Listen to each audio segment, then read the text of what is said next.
Hey everyone, good afternoon. This is Surya from Fluent Spoken Classes or IEN Ugapur. As you have known about us and you have understood about my job, I am an English trainer and I always want to do something big among you and for you.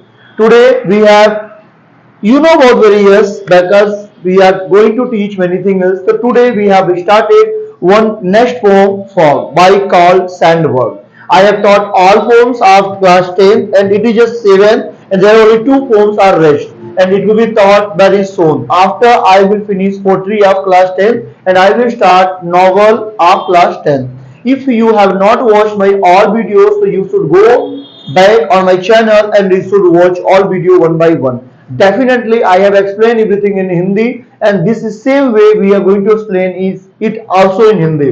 एक pome बहुत बड़ा तो नहीं है, एक छोटा सा pome है और जैसे मैं सबको हिंदी में एक्सप्लेन किया मैं इसको भी हिंदी में एक्सप्लेन करने वाला हूँ। मैं एक चीज समझ गया हूँ कि यदि मैं पूरा इंग्लिश टू इंग्लिश रहूंगा तो मेरे पास वो ऑडियंस नहीं आ सकता जिसकी मुझे चाह होती है।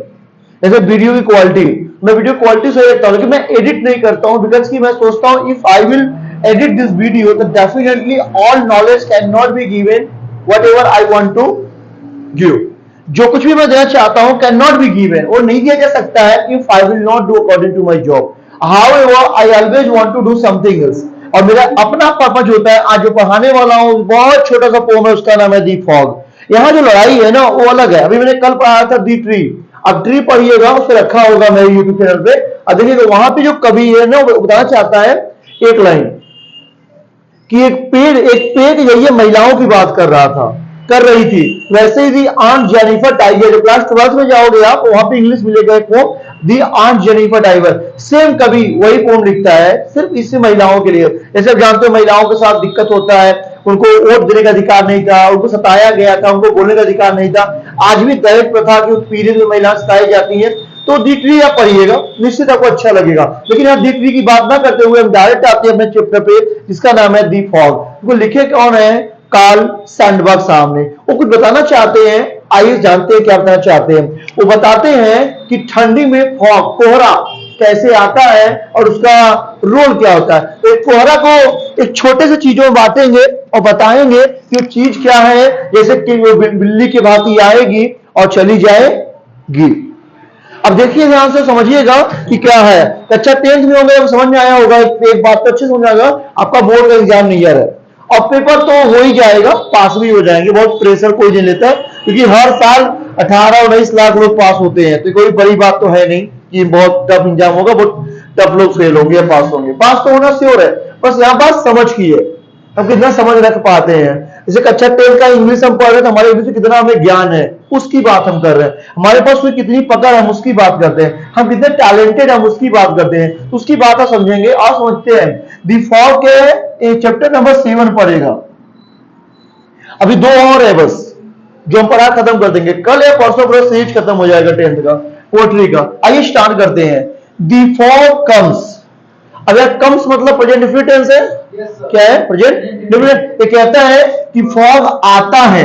क्या होता है? कोहरा आता है छोटे छोटे पांव के बिल्ली के पांव से. जैसे बिल्ली के पांव की तरह. जैसे भी आपके घर में अगर बिल्ली आएगी आपको समझ में नहीं आएगा. उसका पांव इतना छोटा होता है, इतना मखमल पल्पलेट होता है कि जान नहीं पाओगे बिल्ली आ रही है. जैसे भी गाय भैंस आए तो उसका खूर इतना मोटा होता है, आवाज करता है. लेकिन बिल्ली में ऐसा कुछ नहीं होता है, वो डायरेक्ट आता है. अगर वो आएगा तो भी समझ में नहीं आता है. ये बात आप नोटिस किए होंगे. क्यों समझ में नहीं आता है? तो उसके पैर क्या होते हैं? बहुत लिटल होते हैं. किसके? बिल्ली के.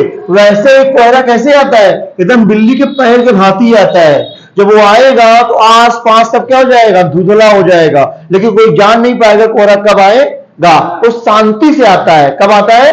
शांति से आता है और शांति से चला जाता है. जैसे अभी जनवरी फरवरी का महीना देखोगे कैसा हो जाता है. अभी कोहरा पड़ रहा होगा ना. तो सुबह आता है ऑटोमेटिक घंटा 2 घंटा 3 घंटा पर चला जाता है. अब नोटिस करा वो कैसे आता है? बता चिल्लाता है क्या समय?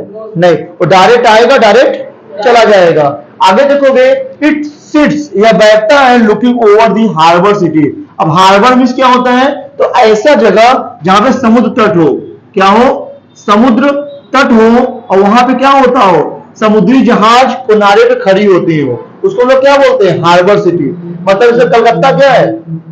कलकत्ता क्या है, एक हार्बर सिटी हो जाती है। मुंबई क्या हो जाती है, एक हार्बर सिटी हो जाती है। गुजरात एक हार्बर सिटी है। लेकिन बिहार नहीं, क्यों नहीं है? क्योंकि वहां पे सीप नहीं लगते हैं, वहां पे सीप की जहाजें नहीं आती है। वहां विदेशों को कोई आने जगह नहीं होता है। तो ये ऐसे घेर लेते हैं कि वो सिटियों को क्या कर लेते हैं, वो ऐसे आके बैठ जाते हैं। कहां बैठ जाते हैं? हार्बर सिटी बैठ जाते हैं। कहां बैठ जाते हैं? हार्बर सिटी पे। और कुछ भी नहीं दिखता है सिटी में, सिर्फ धुंधला धुंधला नजर आता है। और साइलेंट हंचेस, हंचे मतलब घुटने के बल बैठना, जैसे बिल्ली बैठ जाती है घुटने के बल, और वो क्या होता है, आराम से आकर बैठ जाते हैं बिल्ली के जैसा, और आवाज नहीं करते हैं। और उसके बाद ऑटोमेटिक क्या हो जाते हैं, मुंह बांध हो जाते हैं। जैसे एक बिल्ली घर में आई, दूध देखी, दूध पाई तो सही, नहीं पाई फिर भी क्या हो जाती है, चली जाती है। ऐसे कोहरा क्या है, आता है, कोहरा रहेगा और ऑटोमेटिक क्या हो जाएगा, चला जाए। समझ में आया, मगज में आया? एक बार और देख लो।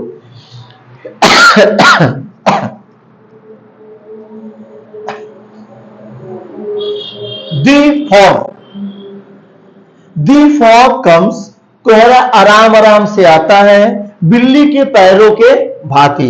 कभी कहना चाहता है कि कोहरा की तुलना बिल्ली से की है। जिस प्रकार बिल्ली सिलों से आती है, धीरे धीरे आती है, वैसे कोहरा भी ठंडी में धीरे धीरे आता है। आके आराम से घर में बैठ के वो दूध देखती है और कुछ फायदे देखती है। वैसे कोहरा आके वो सीटियों क्या कर लेता है, घेर लेता है, और वहां पे आराम से घुटनों के बाद बैठ जाता है और देखता है और फिर चला जाता है। वैसे कोहरा भी आराम से आता है और देखता है, चला जाता है। चलिए, अच्छा लगा होगा तो thank you so much for this. कुछ और बातें बताने से इतना ही बता दो, हमने क्लास 10th का सारा पोम, अब जितना भी पोम होता है हमारे पास कक्षा 10th का, जो मेन पोम है ना, सब पढ़ा दिया है मैंने। अगर आप चाहो जानना, आप एक बात अच्छे जान सकते हो कि हमारा जो मोटो है ना, वो इतना समझाने का है कि आप कर क्या रहे हो। आप कक्षा 10th में कितना बुला सकते हो, जैसे आप हो गया dust of snow, fire and ice, a tiger in the zoo, how to tell why animal, Amanda। आप चाहो तो the ball poem, the tree and fog, यहां तक पढ़ा दिया गया। सारे वीडियो यूट्यूब पे अपलोड हो चुके हैं, आप जाकर देख सकते हो प्लेलिस्ट के माध्यम से। यहां चलते हैं, कल फिर मिलते हैं। नमस्कार, थैंक यू सो मच।